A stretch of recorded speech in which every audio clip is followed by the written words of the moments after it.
Hey everyone, it's Austin Bach doing a Modern Masters draft on Magic Online. We're sort of at the tail end of the format here. I believe it'll be about a half a week or so before they take the format down online and it's sort of said and done, but thought I'd give it one more go just to as a sort of a send-off for the format. So let's see what we have for our first pack. Looks like we have a pretty bad pack here. The rare is Blinkmoth Nexus, which not really a big fan of. It's like a fine card that'll make it into pretty much every deck, but it's just not exciting.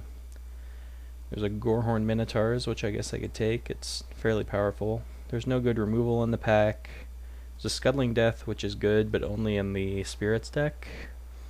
And then like some random filler cards that I'm not really interested. So I guess I'm just going to take the Gorehorn Minotaurs and possibly draft an aggressive deck, which I am a fan of, so not super unhappy with it, but not the most exciting first pick at all.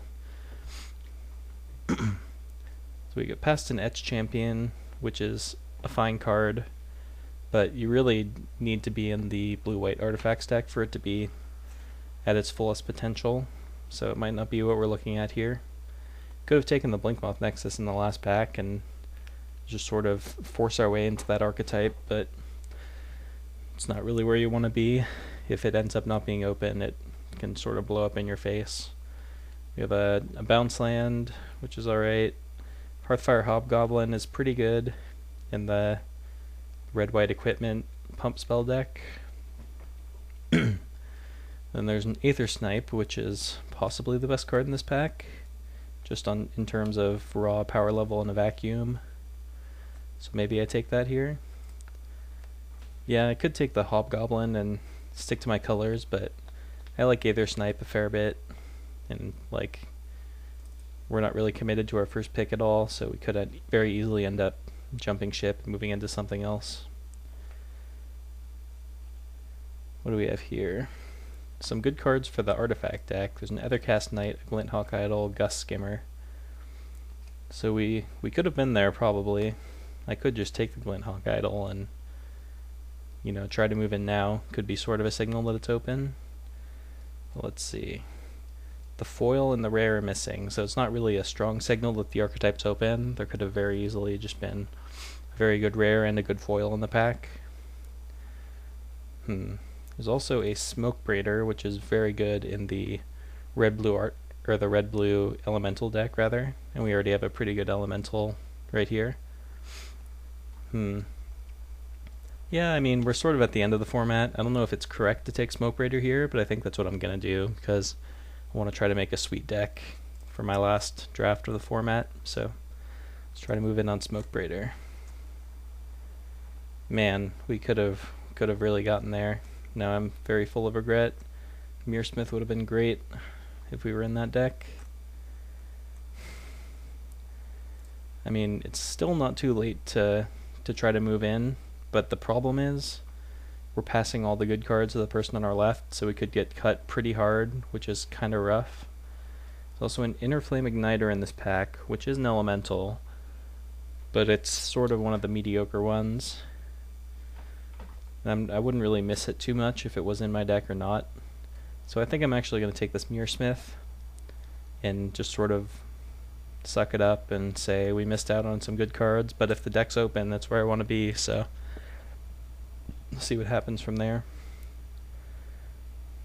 Okay, so Hurkyl's Recall is kind of funny because it's very good against the artifact deck. So we could take Fairy Mechanist here and continue along with our inclination that possibly that deck's open, but I think I'm going to stick to my guns and take the Smoke Braider.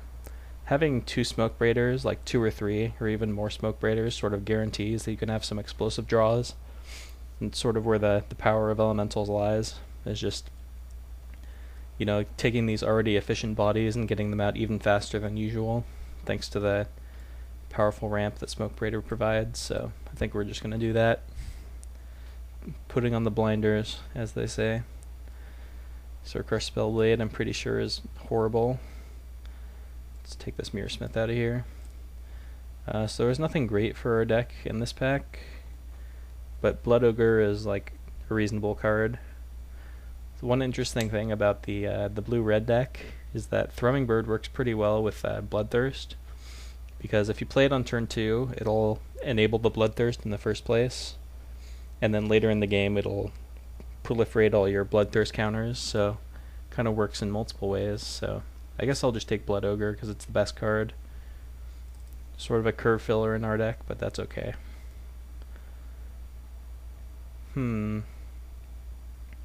Bloodshot Trainee is really good. And I guess I'm going to take it here. Otherwise there's another Blood Ogre. Could go for more of an aggressive tilt, but Smoke Raider isn't really an aggressive card. You really want to maximize your value out of it with all the late game stuff, so Blood Ogre probably wouldn't be at its best in our deck. But it's not set in stone that we're going to be married to these Smoke Raiders. That's a rough one.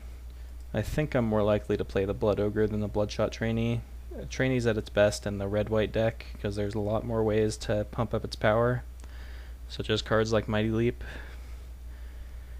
This pack is pretty mediocre as well. Not sure what I want to take. I'm getting the inclination that blue might not be open. The artifact deck, we could have had a pretty sick artifact deck at this point. I mean, it's not like we have any of the key, we would have had any of the key cards like Cranial Plating or Dispatch or anything like that, but yeah, this is very mediocre. I guess I will just take a Slaughtermaster, and I'm not happy about it. And here's our original pack, which was very bad. And I guess I'll take Steady Progress because it works pretty well with our Bloodthirst guys, so could end up being decent in our deck if we pick up some more stuff that it works well with. Fairy Mechanist Wield, as did Mirror Enforcer, which is interesting. This was the pack with Etch Champion in it, so there's definitely someone in that deck. But I guess I'll take Fairy Mechanist, even though it's, I guess Gutshot is more likely to make the cut. We don't currently have any removal outside of the Aether Snipe. I guess I'll take Duskhunter Bat. You never know, maybe something weird happens and we end up in black rather than blue. Yeah, I guess I'll take this. Not super happy about it. Yeah, pack 1 was kind of rough for us, but like we took these early Smoke Raiders and ended up not really working out for us, but we're leaving ourselves open. We got some good cards, so hopefully the next couple packs just go a little better for us. Wow, last pick Lacerator. So we actually have some decent black cards now. Maybe we could just abandon our Smoke Raider Aether Snipe plan, and we've got some pretty decent red-black cards now, which is something to note. Yeah, let's do this. Let's see if that actually looks a lot better. It's unfortunate that we wasted some of our early picks, but if our deck's open, then the next few packs should go well for us. So we could take a Hobgoblin now. Looks like I'm just taking Goblin Fireslinger. Ooh, there's also a Thrumming Bird. But I think I like Fireslinger a little better because of all of our Bloodthirst. We have 5 Bloodthirst guys right now, and this is just the perfect card to enable it, so seems like a pretty easy pick. I mean, not many other decks are going to want Fireslinger, so it's not out of the realm of possibility that it wheels, but it's so crucial to the strategy that I don't think we can really take that risk. Yeah, I am disappointed that we aren't in the blue-red deck, but looks like blue is not open, so I think red-black is where we want to be now. Don't think we're really in Emrakul territory, sorry to say, but this looks like an easy Burst Lightning to me. We don't have any removal right now, like literal 0 removal at the moment, so definitely the kind of card I'm looking for. We do have a Gutshot in our sideboard, which is actually not terrible in our deck because it's a free way to enable Bloodthirst. I mean, that's not like a great application of the card, but it's something you can consider if you put it in your deck but you don't have any targets in a board state. You can just throw it at the face and trigger Bloodthirst. and then sort of snowball from there. But yeah, taking Burst Lightning for sure.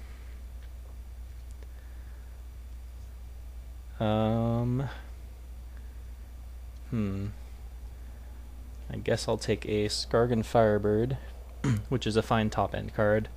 It's not the kind of card I love taking early, because you can usually find something good top end later in the draft, and you don't want to have too many in your deck. So you prefer to have like the Fire Slingers and the 2-drops and all that first, and then fill out your deck with big stuff later, but there's nothing else really good for us. I don't love Instill Infection. Sickle Ripper is just filler. Yep.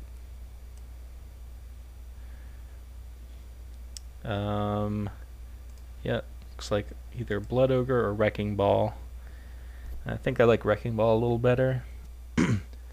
Blood Ogre is really good, especially in this strategy, but we already have 2. I think we can get more of that sort of effect later, whereas Wrecking Ball is premium removal, so looks like nothing great for us.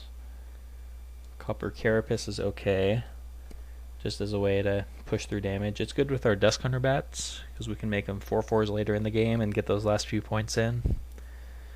Rapid Flames I haven't talked about. It's in my sideboard, but it's actually a card I don't mind too much in this deck, just as a falter, so that's something to keep in mind. And it has random insane applications against like the token decks and whatnot. Yeah, I'm not in love with any of our picks. I guess I could take a Plague Drasalka, even though I'm probably not going to end up playing it. No, I think I like the Copper Carapace. That also leaves me open to taking, like, what's it called? Bloodshot Trainees and stuff later. This looks like an easy Fire Slinger, and this is exactly what I was talking about with the Firebird. You can usually get them later, like maybe not Firebird exactly, but cards similar to that, like 5 and 6 drop finishers, but Fire Slinger and whatnot are just way more important. Guess I like Brute Force here. Good way to push through damage in the early game and finish games late. I'm on board. It's also Sickle Slicer, which is inefficient, but sort of similar to Copper Carapace, in that you can just, you know, grind people down later once they have bigger guys. Just stick it on a Blood Ogre and then make it hard to block. Ooh. So I think Fire Slinger number 3 is better than Minotaur number 2. How much Bloodthirst do we have right now? 1, 2, 3, 4, 5. Yep, I just want to keep my curve low to the ground. You can never have too many Fire Slingers. I don't know if that's actually true, but don't think I would play Goblin Warpaint at the moment, but it's like a sideboard consideration. Or do I just want the second Brute Force? I guess Brute Force is more likely to make the cut, even though I might not play 2.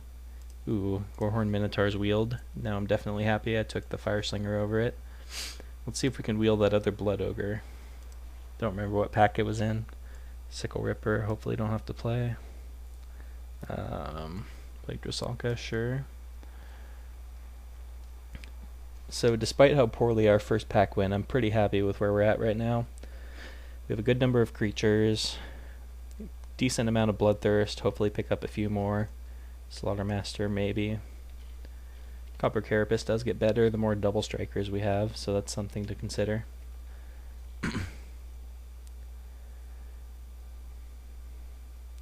Another Firebird could happen. It is very good with all our Fire Slingers. It's always going to be a 6/6. But I definitely don't want any more top end. Double Firebird. Might not even play both, depending on what our last pack yields us. So let's go ahead and pause this video here, and we'll be back for the third pack.